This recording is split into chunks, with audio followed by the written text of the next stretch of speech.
ನಮಸ್ಕಾರ ಸ್ನೇಹಿತರೆ, ಎಲ್ಲ SR TV ಕನ್ನಡ ಚಾನೆಲ್ ವೀಕ್ಷಕರಿಗೆ ಆತ್ಮೀಯ ಸ್ವಾಗತ. ಸ್ನೇಹಿತರೆ, ಇವತ್ತೇ ಕೊನೆ ಕಾರ್ತಿಕ ಸೋಮವಾರ. ಇವತ್ತು ಸುಲಭವಾಗಿ ಯಾವ ರೀತಿ ಪೂಜೆ ಮಾಡ್ಕೋಬಹುದು ಅನ್ನೋದನ್ನ ನಿನ್ನೆ ವಿಡಿಯೋದಲ್ಲಿ ತಿಳಿಸ್ಕೊಟ್ಟಿದ್ದೀನಿ. ಒಂದು ವೇಳೆ ನಿಮಗೆ ಪೂಜೆ ಮಾಡೋಕೆ ಸಾಧ್ಯ ಆಗ್ಲಿಲ್ಲ ಅನ್ನೋರು, ಮುಟ್ಟು ಮೈಲಿಗೆ ಇರೋಂಥವ್ರು ಈ ಕಥೆನ ಶ್ರದ್ಧಾ ಭಕ್ತಿಯಿಂದ ಕೇಳೋ ಮೂಲಕ ಕೂಡ ಸೋಮವಾರ ವ್ರತ ಮಾಡಿದಷ್ಟೇ ಪುಣ್ಯ ಪಡ್ಕೋಬಹುದು. ಹಾಗಾಗಿ ಆಲಸ್ಯ ಮಾಡದೆ ಆ ಕತೆ ಏನಂತ ಈ ವಿಡಿಯೋದಲ್ಲಿ ನೋಡೋಣ. ಆದ್ರೆ ಅದಕ್ಕೂ ಮುಂಚೆ ನೀವಿನ್ನೂ ನಮ್ಮ ಚಾನೆಲ್ ಅನ್ನು ಸಬ್ಸ್ಕ್ರೈಬ್ ಮಾಡ್ಕೊಂಡಿಲ್ಲ ಅಂದ್ರೆ ಖಂಡಿತ ಈಗಲೇ ಸಬ್ಸ್ಕ್ರೈಬ್ ಮಾಡ್ಕೊಳ್ಳಿ. ಹಾಗೆ ಮರೀದೆ ಒಂದು ಲೈಕ್ ಕೊಡಿ. ಸ್ನೇಹಿತರೆ, ಪೂರ್ವಕಾಲದಲ್ಲಿ ಒಂದು ನಗರದಲ್ಲಿ ತತ್ವನಿಷ್ಠ ಎಂಬ ಒಬ್ಬ ಬ್ರಾಹ್ಮಣ ಇದ್ದ. ಅವನು ಎಲ್ಲಾ ಶಾಸ್ತ್ರಗಳನ್ನು ಓದಿದ್ದ, ಪ್ರಾಮಾಣಿಕತೆಯಿಂದ ಬದುಕುತ್ತಿದ್ದ, ಇಂದ್ರಿಯಗಳನ್ನು ಜಯಿಸಿದ್ದ, ಯಾವಾಗಲೂ ಸುಳ್ಳು ನುಡಿದಿರಲಿಲ್ಲ. ಅವನಿಗೆ ತೀರ್ಥಯಾತ್ರೆಗಳಿಗೆ ಹೋಗುವುದೆಂದರೆ ತುಂಬಾ ಇಷ್ಟ. ಎಷ್ಟೋ ಪುಣ್ಯ ಕಾರ್ಯಕ್ರಮಗಳನ್ನು ಮಾಡುತ್ತಿದ್ದ. ಒಂದು ದಿನ ಆ ಬ್ರಾಹ್ಮಣ ತೀರ್ಥಯಾತ್ರೆಗೆಂದು ಗೋದಾವರಿ ನದಿಗೆ ಹೋದ. ಅಲ್ಲೊಂದು ದೊಡ್ಡ ಆಲದ ಮರವಿತ್ತು. ಆ ಆಲದ ಮರದ ಮೇಲೆ 3 ಬ್ರಹ್ಮ ರಾಕ್ಷಸರು ಕುಳಿತಿರುವುದು ಇವನಿಗೆ ಕಾಣಿಸಿತು. ಆ ರಾಕ್ಷಸರು ಚೂಪಾದ ಕೋರೆ ಹಲ್ಲುಗಳನ್ನು ಹೊಂದಿದ್ದರು. ಖಡ್ಗದಂತೆ ಚೂಪಾಗಿರುವಂತಹ ಉಗುರುಗಳು, ಮುಳ್ಳಿನ ಆಯುಧಗಳು, ಕಣ್ಣು, ಮೂಗು, ಕಿವಿ, ಮುಖ ಒಂದೊಂದು ಚಿತ್ರ ವಿಚಿತ್ರವಾಗಿ ವಿಕಾರವಾಗಿ ಕಾಣಿಸುತ್ತಿದ್ದರು. ಆ ಮರದ ಮೇಲೆ ಬ್ರಹ್ಮ ರಾಕ್ಷಸರು ಇದ್ದಾರೆಂದು ತಿಳಿದ ಜನರು ಆ ಜಾಗಕ್ಕೆ ಬರುವುದನ್ನೇ ನಿಲ್ಲಿಸಿದ್ದರು. ಮನುಷ್ಯರು ಬರದ ಕಾರಣ ಈ ರಾಕ್ಷಸರು ಅಲ್ಲಿ ಓಡಾಡುವಂತ ಪ್ರಾಣಿ ಪಕ್ಷಿಗಳನ್ನು ತಿಂದು ಬದುಕುತ್ತಿದ್ದರು. ಆದರೆ ಈ ಬ್ರಾಹ್ಮಣ ಹೊಸಬನಾದ್ದರಿಂದ ಆಲದ ಮರದ ಕತೆ ಗೊತ್ತಿರದೆ ಅಲ್ಲಿಗೆ ಬಂದು ಬಿಟ್ಟಿದ್ದ. ಇನ್ನು ಅಂತ ವಿಕಾರವಾದ ರಾಕ್ಷಸರನ್ನು ನೋಡಿದ ಬ್ರಾಹ್ಮಣ ನಡುಗಿ ಹೋದ. ಅಯ್ಯೋ ಪರಮೇಶ್ವರ, ಶ್ರೀಮನ್ ನಾರಾಯಣ, ಈ ಬ್ರಹ್ಮ ರಾಕ್ಷಸರಿಂದ ನೀನೇ ನನ್ನನ್ನು ಕಾಪಾಡಬೇಕು ಎಂದು ಮನಸ್ಸಿನಲ್ಲಿ ಶಿವ ವಿಷ್ಣುವನ್ನು ಪ್ರಾರ್ಥಿಸಲು ಶುರು ಮಾಡಿದ. ಇಷ್ಟರಲ್ಲಿ ಆ ಬ್ರಹ್ಮ ರಾಕ್ಷಸರ ಕಣ್ಣಿಗೆ ಈ ಬ್ರಾಹ್ಮಣ ಕಾಣಿಸಿದ. ಮೊದಲೇ ಮನುಷ್ಯನ ಮಾಂಸ ತಿಂದು ತುಂಬಾ ದಿನಗಳಾದ್ದರಿಂದ 3 ರಾಕ್ಷಸರು ಕೂಡ ಈ ಬ್ರಾಹ್ಮಣನನ್ನು ತಿನ್ನಲು ಬಂದರು. ಇನ್ನು ಬ್ರಾಹ್ಮಣ ಓಟ ಶುರು ಮಾಡಿದ. ಈ ರೀತಿ ಸ್ವಲ್ಪ ದೂರ ಓಡಿದ ನಂತರ ಒಮ್ಮೆಲೆ ವಾತಾವರಣ ನಿಶ್ಶಬ್ದವಾಗಿ ಬದಲಾಯಿತು. ಹಾಗಾಗಿ ಬ್ರಾಹ್ಮಣ ಹಿಂದೆ ತಿರುಗಿ ನೋಡಿದ.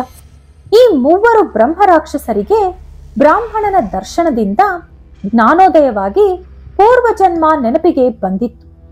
ಅವು ಈ ಬ್ರಾಹ್ಮಣನೊಂದಿಗೆ, ಅಯ್ಯ, ನಿಮ್ಮ ದರ್ಶನ ಭಾಗ್ಯದಿಂದ ನಾವು ಮಾಡಿದ ಪಾಪಗಳೆಲ್ಲ ಹೊರಟು ಹೋಯಿತು. ಪುಣ್ಯಾತ್ಮರು ಪುಣ್ಯ ಕಾರ್ಯಗಳನ್ನು ಮಾಡುವುದು, ಯಾತ್ರೆಗಳನ್ನು ಮಾಡುವುದು ಈ ಲೋಕಕ್ಕೆ ಒಳ್ಳೆಯದೆಂದು ಶಾಸ್ತ್ರಗಳು ಹೇಳುತ್ತವೆ. ನೀವು ಇಲ್ಲಿ ಬಂದಿದ್ದರಿಂದಲೇ ನಮಗೆ ಇಷ್ಟೊಂದು ಅದೃಷ್ಟ ಒಲಿದು ಬಂತು. ನಿಮ್ಮಿಂದ ನಮಗೆ ಉಪಕಾರವಾಯಿತು ಅಂದರು ಬ್ರಹ್ಮರಾಕ್ಷಸರು. ಅವುಗಳ ಮಾತನ್ನು ಕೇಳಿದ ಬಳಿಕ ಬ್ರಾಹ್ಮಣನ ಭಯವೆಲ್ಲ ಹೋಗಿ ಈ ರೀತಿ ಹೇಳಿದ, ರಾಕ್ಷಸರೇ, ನೀವು ಮಾಡಿದಂತ ತಪ್ಪುಗಳು ಏನು? ನಿಮಗೆ ಈ ವಿಕೃತ ರೂಪ ಏಕೆ ಬಂತು? ನನಗೆ ನಿಮ್ಮೆಲ್ಲರ ಕತೆ ಹೇಳಿ ಎಂದು ಕೇಳಿದ. ಆಗ ಮೊದಲನೇ ಬ್ರಹ್ಮರಾಕ್ಷಸ ಮುಂದೆ ಬಂದು, ಅಯ್ಯ, ನಾನು ಪೂರ್ವಜನ್ಮದಲ್ಲಿ ದ್ರಾವಿಡ ದೇಶದಲ್ಲಿರುವ ಮಂದರ ಎಂಬ ಗ್ರಾಮಕ್ಕೆ ಗ್ರಾಮಾಧಿಕಾರಿಯಾಗಿದ್ದೆ. ಆ ಜನ್ಮದಲ್ಲಿ ನಾನೊಬ್ಬ ಬ್ರಾಹ್ಮಣ. ಅಹಂಕಾರದಿಂದ ಎಲ್ಲರೊಂದಿಗೆ ಕಠಿಣವಾಗಿ ಮಾತನಾಡುತ್ತಿದ್ದೆ. ಎಷ್ಟೋ ಜನರನ್ನು ಮೋಸ ಮಾಡಿದ್ದೆ. ನನ್ನ ಕುಟುಂಬವನ್ನು ಉದ್ಧಾರ ಮಾಡಿಕೊಳ್ಳಲು ಎಷ್ಟೋ ಜನರ ಹಣವನ್ನು ದೋಚಿದೆ. ಬಡವರಿಗಾಗಲಿ ಬಂಧುಗಳಿಗಾಗಲಿ ಒಂದು ದಿನ ಕೂಡ ಊಟ ಹಾಕಲಿಲ್ಲ. ಈ ರೀತಿ ಅನೇಕ ಪಾಪಗಳನ್ನು ಮಾಡಿ ಸತ್ತ ನಂತರ ನರಕಕ್ಕೆ ಹೋದೆ.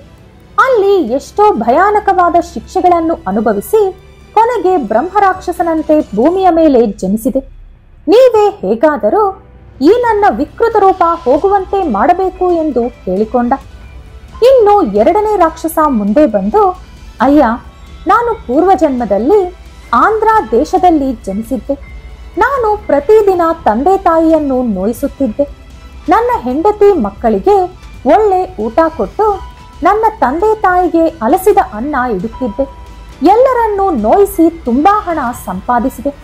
ನಾನು ಸತ್ತ ಮೇಲೆ ನರಕಕ್ಕೆ ಹೋಗಿ 8 ಯುಗಗಳ ಕಾಲ ನರಕ ಬಾಧೆಗಳನ್ನು ಅನುಭವಿಸಿ ಕೊನೆಗೆ ಈ ಭೂಲೋಕದಲ್ಲಿ ಬ್ರಹ್ಮರಾಕ್ಷಸನಂತೆ ಜನಿಸಿದೆ. ನೀವೇ ಹೇಗಾದರೂ ನನ್ನ ಪಾಪಗಳೆಲ್ಲ ಹೋಗುವ ಮಾರ್ಗ ತಿಳಿಸಿಕೊಡಿ ಎಂದು ಕೇಳಿದ. ಅದರ ನಂತರ ಮೂರನೇ ಬ್ರಹ್ಮರಾಕ್ಷಸ ಬಂದು, ಅಯ್ಯ, ಪೂರ್ವ ಜನ್ಮದಲ್ಲಿ ನಾನೊಬ್ಬ ಬ್ರಾಹ್ಮಣ. ಮಹಾವಿಷ್ಣು ಆಲಯದಲ್ಲಿ ಅರ್ಚಕನಾಗಿದ್ದೆ. ದೇವಾಲಯದಲ್ಲಿ ಭಕ್ತಾದಿಗಳು ಎಣ್ಣೆ ಹಾಗೂ ತುಪ್ಪದಿಂದ ದೀಪ ಹಚ್ಚಿ ಮನೆಗೆ ಹೋದ ನಂತರ ನಾನು ಆ ದೀಪಗಳನ್ನು ಆರಿಸಿ ಆ ತುಪ್ಪ ಹಾಗೂ ಎಣ್ಣೆಯನ್ನು ಕದ್ದು ವೇಶ್ಯೆಗೆ ಕೊಡುತ್ತಿದ್ದೆ. ಭಕ್ತಾದಿಗಳು ಆರತಿ ತಟ್ಟೆಯಲ್ಲಿ ಹೊಂಡೆಯಲ್ಲಿ ಹಾಕುತ್ತಿದ್ದ ದುಡ್ಡನ್ನು ಕದ್ದು ವೇಶ್ಯೆಗೆ ಕೊಡುತ್ತಿದ್ದೆ. ಈ ರೀತಿ ಎಷ್ಟೋ ತಪ್ಪುಗಳನ್ನು ಮಾಡಿದ್ದೇನೆ. ದೇವಾಲಯಕ್ಕೆ ಬರುತ್ತಿದ್ದ ಭಕ್ತಾದಿಗಳಿಗೆ ಮರ್ಯಾದೆ ಕೊಡುತ್ತಿರಲಿಲ್ಲ. ಆ ರೀತಿ ನಾನು ಮಾಡಿದಂತ ತಪ್ಪುಗಳಿಗೆ ಶಿಕ್ಷೆಯಾಗಿ ಸತ್ತ ಮೇಲೆ ಎಷ್ಟೋ ವರ್ಷಗಳ ಕಾಲ ನರಕದಲ್ಲಿ ಕಳೆದು ಕೊನೆಗೆ ಭೂಲೋಕದಲ್ಲಿ ಈ ಆಲದ ಮರದ ಮೇಲೆ ಬ್ರಹ್ಮರಾಕ್ಷಸನಾಗಿ ಜನಿಸಿದೆ.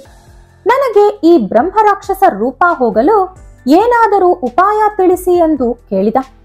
ಆಗ ತತ್ವನಿಷ್ಠ ಆ ಮೂರು ಬ್ರಹ್ಮರಾಕ್ಷಸರನ್ನು ಉದ್ದೇಶಿಸಿ, ಹೆದರಬೇಡಿ, ನಾನೀಗ ಕಾರ್ತಿಕ ಸ್ನಾನಕ್ಕೆ ಹೊರಟಿದ್ದೇನೆ.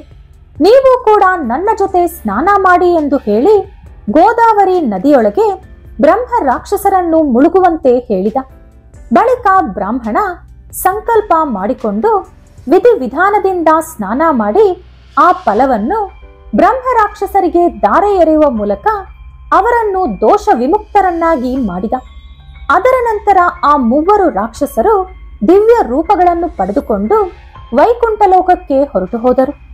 ಸ್ನೇಹಿತರೆ, ಕಾರ್ತಿಕ ಮಾಸದಲ್ಲಿ ಸೂರ್ಯೋದಯಕ್ಕೂ ಮುಂಚೆ ಅಥವಾ ಬ್ರಹ್ಮ ಮುಹೂರ್ತದಲ್ಲಿ ನದಿ ಸ್ನಾನ ಮಾಡಿದವರಿಗೆ 10,000 ಯಜ್ಞಗಳು ಮಾಡಿದರೆ ಸಿಗುವಷ್ಟು ಪುಣ್ಯ ಸಿಗುತ್ತದೆ ಎಂದು ಕಾರ್ತಿಕ ಪುರಾಣ ಹೇಳುತ್ತದೆ.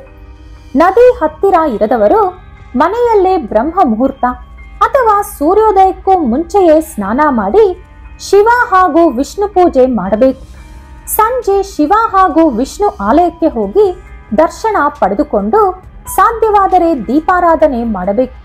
ಅಷ್ಟೊಂದು ಸಮಯ ಇರದವರು ಬೆಳಿಗ್ಗೆ ಮನೆಯಲ್ಲಿ ಪೂಜೆ ಮುಗಿಸಿಕೊಂಡು ಸಂಜೆ ಮನೆಯಲ್ಲಿ ದೀಪಾರಾಧನೆ ಮಾಡಬೇಕು.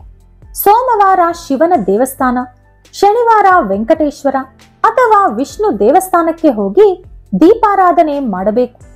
ಈ ವಿಡಿಯೋ ನಿಮಗೆ ಇಷ್ಟವಾದಲ್ಲಿ ಲೈಕ್ ಹಾಗೂ ಶೇರ್ ಮಾಡಿ. ಇಂಥ ಹೆಚ್ಚಿನ ಉತ್ತಮ ಮಾಹಿತಿಗಳಿಗಾಗಿ ತಪ್ಪದೇ ನಮ್ಮ ಚಾನೆಲ್ ಅನ್ನು ಸಬ್ಸ್ಕ್ರೈಬ್ ಮಾಡ್ಕೊಳ್ಳಿ. ನಾಳೆ ಮತ್ತೊಂದು ವಿಡಿಯೋದೊಂದಿಗೆ ಪುನಃ ಭೇಟಿಯಾಗೋಣ. ಧನ್ಯವಾದಗಳು.